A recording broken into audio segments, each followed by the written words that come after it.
शराबबंदी को लेकर मैं रोज कह रहा हूँ, आपको जैसा मालूम है हर गांव में मैं जहाँ जा रहा हूँ वहां पर मैं पब्लिक में वोट भी कराता हूँ इस बात को लेकर कि क्या शराबबंदी लागू है कि नहीं। तो नीतीश कुमार की जो शराबबंदी है वो नीतीश कुमार का अमेजॉन मॉडल है। अमेजॉन और फ्लिपकार्ट आपने देखा होगा जिसमें दुकान बंद कर दिया जाता है और होम डिलीवरी होने लगती है। तो नीतीश कुमार की शराबबंदी ऐसी शराबबंदी है जिसमें शराब की दुकानें बंद हो गई और होम डिलीवरी चालू हो गया। इसका खामियाजा आप और हम और गरीब राज्य बिहार ये भुगत रहा है कि 20,000 करोड़ रुपया सालाना का नुकसान हो रहा है राजस्व का। एक बड़े पैमाने पर शराब माफिया पर जन्म ले लिया जो कि हजारों करोड़ रुपए का हेरफेर कर रहा है। पूरी जो प्रशासनिक व्यवस्था है वो शराबबंदी को लागू करने, उसको छिपाने या उससे कुछ पैसे निकालने के चक्कर में लगी हुई है और युवाओं का एक बड़ा वर्ग इस पूरे कुचक्र में फंसकर अपना जीवन बर्बाद कर रहा है। नीतीश कुमार जी जिन महिलाओं के नाम पर या महिला सशक्तिकरण के नाम पर शराबबंदी की पैरवी करने वाले जो लोग हैं उनको ये समझना चाहिए ये होम डिलीवरी वाली जो शराबबंदी है इससे सबसे ज्यादा नुकसान महिलाओं को है, क्योंकि शराब तो हर जगह मिल रहा है। 100 रुपए की शराब 400 में मिल रही है। दूसरा, जब पुलिस कार्रवाई करती है, जब गरीब आदमी पकड़ा जाता है तो उसके घर की महिला को अपना बचा खुचा कपड़ा, बर्तन, बासन, गहना बेच के बेल कराना पड़ता है। पुलिस और अदालतों और थानों के चक्कर लगाने पड़ रहे हैं। तो इससे किस व्यक्ति का फायदा हो रहा है ये तो मुझे अभी तक समझ में नहीं आया। और जब मैं हर रोज जा रहा हूँ और जो लोग कह रहे हैं कि शराबबंदी लागू है, मैं तो आश्चर्यचकित हूँ, क्योंकि मैं अगर हर जगह जा रहा हूँ तो सारे लोग तो झूठ बोलेंगे नहीं। और दूसरा, जो जहरीली शराब से लोगों की मौत हो रही है वो आंकड़ा अपने आप में भयावह है, क्योंकि ज्यादातर लोग जो गलत जहरीली शराब पीते हैं उनकी मृत्यु हो जाती है, उनके साथ दुर्घटना हो जाती है तो पुलिस के दबाव में केस भी रजिस्टर नहीं कर रहे। उनको लगता है कि मृत्यु तो हो गई, अब अगर केस करेंगे तो शराब का भी अलग से कानून हम पर लागू हो जाएगा। जबकि कानून में ये लिखा हुआ है कि अगर जहरीली शराब से किसी की मृत्यु होती है तो सरकार को 4 लाख रुपए कम से कम कॉम्पनसेशन देना है। कॉम्पनसेशन की बात तो छोड़ दीजिए, सरकार उस चीज को रजिस्टर ही नहीं करा रही है, क्योंकि अगर किसी थाने में किसी ब्लॉक में ये रजिस्टर होगा कि जहरीली शराब पीने से किसी की मृत्यु हो, सबसे पहले तो थानेदार की नौकरी चली जाएगी। तो डर से या उस वजह से लोग ना केस रजिस्टर कर रहे हैं, ना लोगों को उसका कोई मुआवजा मिल पा रहा है। इस जाति के जहर से बाहर निकलिए, कोई अगड़ा पिछड़ा नहीं है। जो गरीब है, जो भाई पीछे छूट गया है, उसको हाथ पकड़कर आगे बढ़ाने की हर उस व्यक्ति की जिम्मेवारी है जो आगे निकल गया है। चाहे जाति से निकल जाए, शिक्षा से निकल जाए, जमीन से निकल जाए, पूंजी से निकल जाए, अगर हम आगे बढ़ गए हैं, हमनी के संस्कार रहल बा। ज्वाइंट फैमिली में एक आदमी पढ़ लिया तो अपने सब भाई को पढ़ाता है। तो बिहार में जो हम लोग पढ़ लिख गए हैं, हम लोग को अगर भगवान ने कुछ शक्ति दे दी है, साधन दे दिया है, तो आपकी हमारी जिम्मेवारी है कि अगर कोई भाई पीछे छूट गया है तो जाति धर्म से ऊपर उठकर उसका हाथ पकड़ के हम लोग आगे बढ़ाएं। ये दिल बड़ा करके ये भावना खड़ा कीजिए। आपस में उलझिए मत, आपस में उलझिए मत। अगर बिहार बढ़ेगा तो सब बढ़ेंगे, सबके लिए जगह है। ये जो अभी 40 साल से चल रहा है, 50 साल से, जब कुछ है ही नहीं, रोवा देखले हो कब संयुक्त परिवार में जब आपकी तरक्की रुक जाती है तो परिवार टूट जाते हैं। खेत जब तक आप खरीद रहे हैं तब तक संयुक्त परिवार बना हुआ है। खेत खरीदना बंद हो जाएगा तो उसी खेत के बंटवारे के लिए लड़ाई होती है। बिहार में इतना सबको गरीब बना दिया कि जो है उसी को लूटने के लिए सब एक दूसरे से लड़ रहा है, जाति के आधार पर, धर्म के आधार पर। इससे बाहर निकलिए और पूरा ये विश्वास रखिए कि हम लोग बिहार में इतनी नौकरी पैदा कर देंगे कि आरक्षण वाले को भी मिले और गैर आरक्षण वाले को भी मिले, दोनों के लिए नौकरी होना चाहिए। जब नौकरी है नहीं है तो जो आरक्षण वाला है बेचारा उसको भी नहीं मिल रहा है, और जिसको आरक्षण नहीं है वो भी भाग रहा है। तो आप पहले जड़ को मजबूत कीजिए। अगर बिहार में नौकरी होगी तभी ना किसी को फायदा होगा। अभी तो नौकरी नहीं है, और नहीं है तो जो 2 गो 4 गो है उसी में आपस में लड़ा दिया और कहता है हमको वोट दे दीजिए तो हम आपको नौकरी दे देंगे। फिर आप उसका बंधुआ मजदूर बन के उसी को वोट दिए जा रहे हैं। वो स्थिति बदलनी चाहिए। बड़ा केक बनेगा तो सबका हिस्सा बड़ा होगा। और जो लोग भी आगे हैं, मैं आपसे हाथ जोड़कर विनती कर रहा हूं, ये आपकी जिम्मेवारी है कि जो आपसे पीछे छूट गया, अगर जन सुराज में रहना है, जन सुराज के आप नायक हैं, तो आप अपने साथ जो पीछे छूट गए लोग हैं उनको साथ में लेकर चलने का जज्बा पैदा कीजिए। हिंदू मुसलमान अगड़ा पिछड़ा के लड़ाई से बाहर निकलिए। इसी सोच ने हम लोग को इस गुर्बत, इस बदहाली में डाला है। जब तक इससे हम लोग बाहर नहीं निकलेंगे तब तक बिहार का भला नहीं हो सकता है। मैं बहुत अपने अनुभव के आधार पर बता रहा हूं, इससे हम लोग बाहर निकलेंगे तभी हमारे और हमारे बच्चों का भला हो सकता है। गांधी जी, बाबा साहब अम्बेडकर, इनकी बातों को सीखिए, अपने जीवन में उसको लागू कीजिए। इस विकल्प, इस प्लेटफॉर्म का इस्तेमाल कीजिए। जो आप में क्षमता है तो आप आगे बढ़िए, बिहार को बढ़ाइए, समाज को बढ़ाइए, अपना भला कीजिए और इस राज्य को अगले 10 साल में देश के सबसे 10 अग्रणी राज्यों में शामिल करने का संकल्प लेकर जाइए। हम 50 दिन से पैदल चल रहा बानी। पश्चिम चंपारण में हर जगह धान और गन्ना के खेती होता है। ये जो हो आगे धान कोई 1300 रुपया से 1400 रुपया से ज्यादा में नहीं खे बेचो। धान के समर्थन मूल्य कितना बा? 2040 आ कहीं कहीं 2060 जी। आ धान बेचाता कितना में? 1200, 1300, 1400। ईस्ट चंपारण में लोग बताओ तन की 1400 से ज्यादा में बेचाता है। लेकिन पश्चिमी चंपारण में हमारा ऐसा लोग बेटेलन जो 1100 में धान बेचता है। गन्ना रवा उपजा रहा बानी। गन्ना यूपी से रवा 60 रुपया कम दाम में बेचता नहीं। और में मिल वाला गन्ना के वजन में 5 क्विंटल काटता टेलर पर कटाता ना। खाली समर्थन मूल्य पर, सरकारी समर्थन मूल्य पर अगर धान, गेहूं, गन्ना खरीदाए लागो तो बिहार के लोग के हर साल, ये बात याद रखी, हर साल 25 से 30 हजार करोड़ रुपया अलग से मिले लागी। लेकिन रउआ हमरा ओकर चिंते नहीं थे। हमने के तो सुतल बा नहीं जा। रउआ देखले ओकर देश में कृषि कानून आयल रहे तो पंजाब के सब किसान जाके दिल्ली घेरले रहन ना भाई। आ 1-2 दिन ना, 1.5 बरिस तक दिल्ली को घेरे रखा। जब तक मोदी सरकार कृषि कानून वापस नहीं लिया तब तक दिल्ली को घेरे रखा। कृषि कानून से किसान को क्या दिक्कत था? वहां मंडी का व्यवस्था पंजाब में जो है उसको खत्म किया जा रहा था। 2-4-5 बरिस बाद मंडी व्यवस्था खत्म हो सकेला। समर्थन मूल्य पर सरकार जो खरीदेला अनाज ओकर गारंटी खत्म होत रहे तो जाके किसान जाके दिल्ली 1.5 बरिस घेरले रहलन। अब बिहार में मंडी है ये नहीं है, समर्थन मूल्य पर कोई एको बीर यहाँ नहीं होगा जो समर्थन मूल्य पर धान, गेहूं, गन्ना बेच रहा है। फिर भी हम लोग के दाल भात चोखा खा के सुतल बनी जा तो कैसे सुधरी रे भाई? सुधरी तब जब रउआ जागब, रउआ अपन चिंता करब। यही से पद यात्रा कर रहा बा। आदमी कहता भैया ये सब बुझा गई, बिहार में हमने के विकल्प ना रहे। विकल्प रउआ बना ली, दल बना ली तो रउआ पीछे हमने के सब चल जाए, जना के सबके सबक सिखा दियल जाए। हम रउआ के बता रहल बानी हमरा विकल्प बनावे से ना, हमरा पर रउआ भरोसा करके अभी कुल आदमी कहता कि भैया रउआ आगे चली, सब लोग पीछे चली। हमरा पर भरोसा करे से ना होई, हमारे पीछे चलने से नहीं होगा।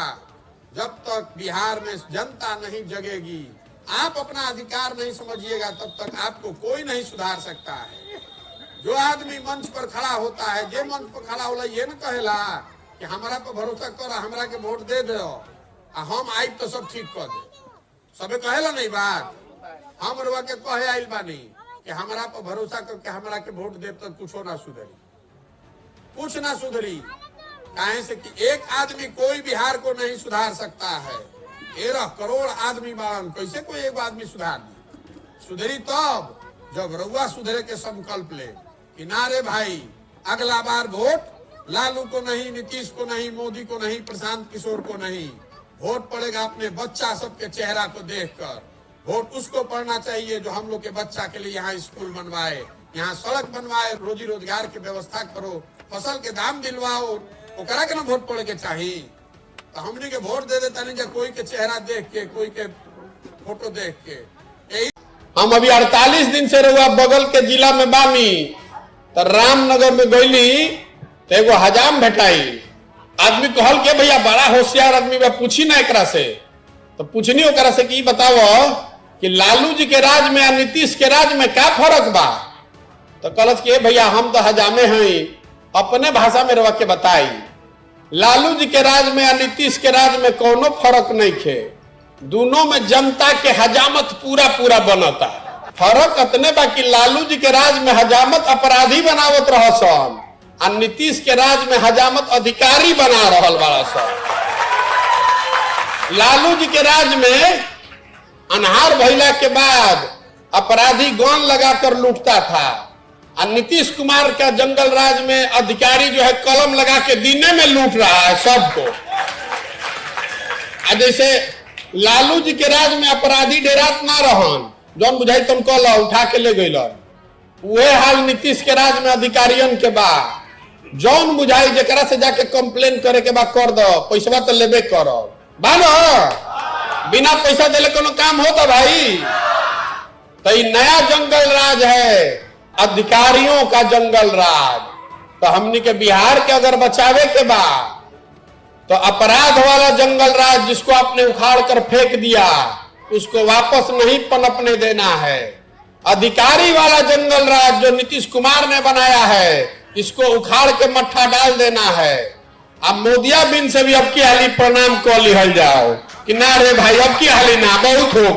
शराबबंदी को लेकर मैं रोज कह रहा हूँ, आपको जैसा मालूम है हर गांव में मैं जहां जा रहा हूँ वहां पर मैं पब्लिक में वोट भी कराता हूँ इस बात को लेकर कि क्या शराबबंदी लागू है कि नहीं। तो नीतीश कुमार की जो शराबबंदी है वो नीतीश कुमार का अमेजोन मॉडल है। अमेजोन और फ्लिपकार्ट आपने देखा होगा जिसमें दुकान बंद कर दिया जाता है और होम डिलीवरी होने लगती है। तो नीतीश कुमार की शराबबंदी ऐसी शराबबंदी है जिसमें शराब की दुकानें बंद हो गई और होम डिलीवरी चालू हो गया। इसका खामियाजा आप और हम और गरीब राज्य बिहार ये भुगत रहा है कि 20,000 करोड़ रुपया सालाना का नुकसान हो रहा है राजस्व का। एक बड़े पैमाने पर शराब माफिया पर जन्म ले लिया जो कि हजारों करोड़ रुपए का हेरफेर कर रहा है।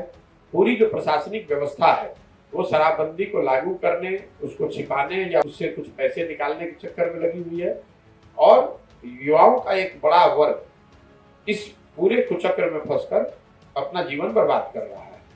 नीतीश कुमार जी जिन महिलाओं के नाम पर या महिला सशक्तिकरण के नाम पर शराबबंदी की पैरवी करने वाले जो लोग हैं उनको ये समझना चाहिए ये होम डिलीवरी वाली जो शराबबंदी है इससे सबसे ज्यादा नुकसान महिलाओं को है, क्योंकि शराब तो हर जगह मिल रहा है। 100 रुपए की शराब 400 में मिल रही है। दूसरा, जब पुलिस कार्रवाई करती है, जब गरीब आदमी पकड़ा जाता है तो उसके घर की महिला को अपना बचा खुचा कपड़ा, बर्तन, बासन, गहना बेच के बेल कराना पड़ता है। पुलिस और अदालतों और थानों के चक्कर लगाने पड़ रहे हैं। तो इससे किस व्यक्ति का फायदा हो रहा है ये तो मुझे अभी तक समझ में नहीं आया। और जब मैं हर रोज जा रहा हूँ, जो लोग कह रहे हैं कि शराबबंदी लागू है, मैं तो आश्चर्यचकित हूँ, क्योंकि मैं अगर हर जगह जा रहा हूँ तो सारे लोग तो झूठ बोलेंगे नहीं। और दूसरा, जो जहरीली शराब से लोगों की मौत हो रही है वो आंकड़ा अपने आप में भयावह है, क्योंकि ज्यादातर लोग जो गलत जहरीली शराब पीते हैं उनकी मृत्यु हो जाती है, उनके साथ दुर्घटना हो जाती है तो पुलिस के दबाव में केस भी रजिस्टर नहीं कर रहे। उनको लगता है कि मृत्यु तो हो गई, अब अगर केस करेंगे तो शराब का भी अलग से कानून हम पर लागू हो जाएगा। जबकि कानून में ये लिखा हुआ है कि अगर जहरीली शराब से किसी की मृत्यु होती है तो सरकार को 4 लाख रुपए कम से कम कॉम्पनसेशन देना है। कॉम्पनसेशन की बात तो छोड़ दीजिए, सरकार उस चीज को रजिस्टर ही नहीं करा रही है, क्योंकि अगर किसी थाने में किसी ब्लॉक में ये रजिस्टर होगा कि जहरीली शराब पीने से किसी की मृत्यु हो, सबसे पहले तो थानेदार की नौकरी चली जाएगी। तो डर से या उस वजह से लोग ना केस रजिस्टर कर रहे हैं, ना लोगों को उसका कोई मुआवजा मिल पा। पद यात्रा के दौरान जो चीजें अनुभव हुई उसमें सबसे बड़ी बात जो निकल कर आई कि पलायन की समस्या के बारे में तो हम लोग हमेशा से जानते रहे हैं कि बिहार से बहुत बड़ी संख्या में लोग बाहर जाते हैं काम करने। लेकिन पदयात्रा के दौरान जब मैं गाँव से गुजर रहा हूँ तो मुझे जो अनुभव हो रहा है वो बिल्कुल एक अलग तस्वीर दिखाता है। ज़्यादातर गांव में जब हम लोग गुजरते हैं तो महिलाएं मिलती हैं, छोटे बच्चे मिलते हैं, बूढ़े बुजुर्ग मिलते हैं, लेकिन काम करने वाले उम्र में बहुत कम बच्चे रह गए हैं गाँव में, खासकर जो थरवट का पूरा एरिया है। और पूछने पे ये पता चलता है कि करीब करीब 70% से ज़्यादा लोग रोजगार की तलाश में बाहर चले गए हैं।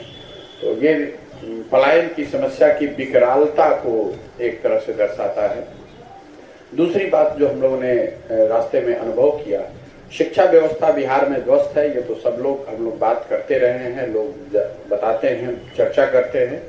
लेकिन इस पूरे 200 किलोमीटर में उस चीज़ को भी देखने का मुझे फर्स्ट हैंड अनुभव हुआ।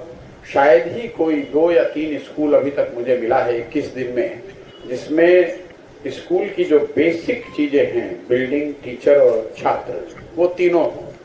ज़्यादातर जगहों पर जहाँ बिल्डिंग है वहाँ टीचर नहीं है, जहाँ टीचर हैं वहाँ बिल्डिंग नहीं है, और जहाँ दोनों है, कुछ ऐसे भी जगह मिले जहाँ बिल्डिंग टीचर होने के बावजूद छात्र नहीं है। स्कूल को लेकर जो एक उदासीनता और एक गुस्सा मुझे हर जगह लोगों में दिखा। तीसरी बात जो यूनिक मुझे या नई समझ में आ रही है गांव में जाने के बाद, ग्रामीण सड़कों की जो स्थिति है, क्योंकि बिहार में 2 चीज़ों को लेकर लोग हमेशा पिछले कुछ सालों में एक ऐसा इंप्रेशन बना है कि सड़कों की स्थिति में सुधार हुआ है और बिजली आ गई है।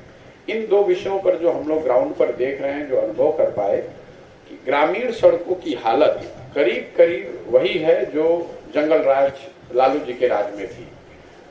जैसे ही आप स्टेट और नेशनल हाईवे को छोड़ते हैं और गाँव में आते हैं तो सड़कों की हालत बहुत बदहाल है। और मैं इसका पूरा वीडियो भी रिलीज करने वाला हूँ। 20-21 दिन में जहाँ जहाँ हम लोग चले हैं, कोई भी ऐसा दिन मुझे अभी तक नहीं मिला है जिसमें 12, 15, 20 किलोमीटर जब हम लोग पैदल चलते हैं, कोई भी दिन ऐसा नहीं मिला जिसमें आधी सड़क भी ठीक हो, चलने लायक हो। गाड़ियों की तो बात छोड़ दी, मोटरेबल रोड्स तो गांव में हैं ही नहीं। बिजली को लेकर जो है कि बिजली हर जगह पहुंच गई है, उसमें जरूर सच्चाई है। नीचे बिजली तो हर जगह दिख रही है, लेकिन उसके साथ जो लोग बहुत बड़ी समस्या एक बता रहे हैं वो है बिजली बिल की। इन्फ्लेटेड बिजली बिल एक बहुत बड़ी समस्या बिहार में बनकर उभरने वाली है, क्योंकि गाँव में मैं जहाँ पर भी गया, लोगों ने बताया कि 6,000 से 60,000, 70,000 तक लोगों के बिल आए हैं। ज़्यादातर लोगों का ऐसा मानना है कि ये बिल गलत है। 3, 4, 5 बल्ब फैन चलाने वाले लोगों को भी 6,000, 8,000 का बिल आ रहा है। उसकी वजह से मुझे ऐसे भी घर मिले जहाँ एक गांव में 40-40, 50-50 घरों के बिजली काट दिए गए हैं। कुछ ऐसे भी घर मिले जहाँ लोग अपना घर छोड़कर भाग गए हैं। तो ये बिजली और सड़क को लेकर 2 बातें मैं साझा करना चाहता था। एक और बात जो बिल्कुल ही कागज पर दिख रही है वो है शौचालय के। जब आप पैदल निकलते हैं तो आपके पास, अभी तक जितने भी गाँव से मैं निकला हूँ, शायद ही कोई ऐसा गांव है जहां पर आप बिना गमछा नाक पर बांधे हुए निकल सकते हैं। खुले में शौच की जो स्थिति है बिहार में करीब करीब वही है जो पहले 10, 15, 20 साल पहले हुआ करती थी। पूछने पर ग्रामीणों ने, स्थानीय लोगों ने जो बताया वो ये कि यहाँ शौचालय बनाए ही नहीं गए हैं। ज़्यादातर केसेस में 2,000 से 6,000 रुपये भ्रष्टाचार के तहत आप कह लीजिए अधिकारियों को या जो लोग भी उसमें मिली भगत जिनकी रही है उनको पैसा दे दिया गया और उसके बदले में बेनिफिशियरी को 12,000 रुपये दे दिया गया। तो नेट पेपर पर ही पैसा ट्रांसफर हुआ। कुछ करीब 20 से 50% पैसा अधिकारियों के पास रह गया और बाकी पैसा जिन्होंने अपने नाम पर टॉयलेट के लिए पैसा लिया उनके पास वो पहुंचा, लेकिन वो किसी के पास टॉयलेट ज्यादातर लोगों ने बनाया नहीं है। इसलिए खुले के शौच की अगर उसकी जांच हो जाए तो 90% गांव में, आप लोग तो खुद पत्रकार हैं, देखते होंगे, 90% ODF, सो कॉल्ड ODF गांव बिल्कुल ही वहां पर खुले में शौच हो रहा है। नल जल की स्कीम से तो आप लोग वाकिफ हैं। अभी तक मुझे लग रहा है कि 1 या 2 गांव मुझे ऐसा मिला है जहां पर नल जल की योजना चल रही है। बाकी जगहों पर या तो टंकी टूट गया है या जो उसका पूरा स्टैंड है वो टूट गया या चालू नहीं हुआ, मोटर खराब है, पाइप खराब है। अस्पताल की तो बात ही करना बेकार है, क्योंकि जिस तरह के इलाके में मैं घूम रहा हूँ, इन इलाकों में ज्यादातर जगह अस्पताल नहीं है। लोग ब्लॉक हेडक्वार्टर्स वगैरह की चर्चा करते हैं, लोग ये बताते हैं कि कहाँ वो जाते हैं जब वो बीमार पड़ते हैं तो, लेकिन जो सब सेंटर का कॉन्सेप्ट है जो पंचायत के स्तर पर होना चाहिए वो कहीं पर मुझे अभी तक नहीं दिखा है। इसके अलावा जो किसानों की समस्या है वो हर जगह लोगों ने बताई।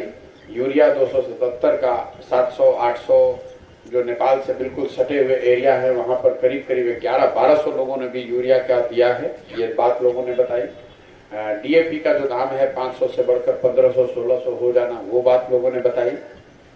लोग ये भी बता रहे हैं कि जो सरकारी मूल्य है धान का और गन्ने का, दोनों ही उसका 25 से 30% डिस्काउंट पर ही आदमी किसान को बेचना पड़ रहा है। जैसे धान का मूल्य 1900 से ज्यादा है, लेकिन मार्केट में जो लोग धान बेच रहे हैं वो 1250, 1300, 1350 डिपेंडिंग ऑन कि आप कितने बड़े फार्मर हैं, कितना आप निगोशिएट कर सकते हैं। और लोगों ने बताया कि ज्यादातर केस में ये होता है कि आप अपना धान बेच देते हैं, जब सरकार पैक्स के माध्यम से खरीदारी थोड़ी बहुत करना शुरू भी करती है तब तक वो इतना लेट हो गया होता है कि सामान्य किसान के हाथ से धान निकल गया होता है और बड़े लोगों ने, बिचौलियों ने या फिर जो भी व्यापार करने वाले हैं, आड़तिये हैं, वो खरीद के रखते हैं और वही पैक्स को बेच पाते हैं। तो ये बात एक जनरल। गन्ना को लेकर एक जनरल शिकायत लोगों की है कि गन्ने का जो समर्थन मूल्य है यहाँ बिहार में वो यूपी से करीब 60 से 70 रुपया कम है। ज्यादातर तो चीनी मिल बंद है, उसकी एक परेशानी है। गन्ना जो लोग उगा रहे हैं वो चीनी मिल तक बेच नहीं पा रहे हैं। दूसरा, कुछ ज्यादातर चीनी मिलों में जो पर्चे का सिस्टम है उसमें बहुत बड़ी धंधेबाजी है। पर्चा, अगर आपके पास 5 एकड़ जमीन है लेकिन आपके पास पर्चा 100 एकड़ का है तो आप इफेक्टिवली एक बिचौलिया बन गए और छोटे लोगों से, छोटे किसानों से आप गन्ना खरीदते हैं सस्ते रेट में और उसको पर्चे जिसके पास है फैक्ट्री में आप ही उसको बेच पाते हैं। उसके वजन पे लोगों ने बताया कि हर ट्रेलर में करीब 5 क्विंटल तक का वजन में कटौती की जाती है चीनी मिलों के द्वारा।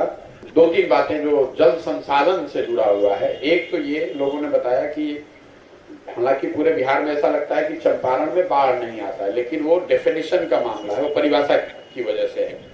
क्योंकि सरकारी परिभाषा के अनुसार अगर 3 दिन तक 72 घंटे तक पानी कहीं रुका रहे तभी उसको बाढ़ माना जाएगा। चंपारण में मुझे लोगों ने अभी तक करीब 60-62 छोटी बड़ी नदियों का नाम लिखवाया है लोगों ने, जिनमें बरसाती पानी आने की वजह से, नेपाल से पानी आने की वजह से 1 से 5 गांव, 7 गांव, 8 गांव प्रभावित होते हैं और वो पूरा जो बाढ़ है या फ्लैश फ्लड उसको आप कह सकते हैं, वो 24 घंटे के अंदर आता है और लोगों का बड़े पैमाने पर नुकसान होता है। एक तो ये समस्या लोगों ने बताई। दूसरा, ये जो पत्थर बालू का यहाँ मामला है पूरे पश्चिम चंपारण में, ये वन राज्य अधिनियम को लागू नहीं करने की वजह से या उसको आंशिक तौर से लागू करने की वजह से कई तरह की समस्याएं लोग बता रहे हैं। आपने बालू, मिट्टी और पत्थर, ये तीनों ही सामान्य लोगों के पहुंच से बिल्कुल बाहर है। तो लोगों को उससे एक तो बहुत बड़े पैमाने पर रोजगार की हानि हुई, आर्थिक व्यवस्था को धक्का लगा। दूसरा, बालू वगैरह इतना महंगा हो गया है, आपको मिल ही नहीं रहा है कि इंदिरा आवास योजना में जैसे लोगों ने बताया कि 1,40,000 तो इंदिरा आवास योजना में पैसा मिलता है, उसमें 25 से 30,000 रुपया कमीशन पीसी लग जाता है। लेकिन जो 1 लाख रुपया मिलता भी है, 1,05,000 रुपया मिल भी रहा है, उसमें भी अगर सिर्फ बालू की ही कीमत आप जोड़ लें तो 60,000 के आसपास का बालू हो जाता है। इसलिए ज्यादातर प्राइम मिनिस्टर रोजगार आवास योजना के जो बेनिफिशियरी हैं, ज्यादातर लोगों को मिला ही नहीं है। जिनको मिला भी है उन्होंने घर नहीं बनाया है क्योंकि वो बना ही नहीं सकते हैं। 1,40,000 में 30,000 घूस दे दिया और 1,05,000, 1,10,000 जो बचा उसमें बालू अकेले की कीमत 60,000 हो गई है। तो लोग वो पैसा लेकर अन्य जगहों पर खर्च कर रहे हैं।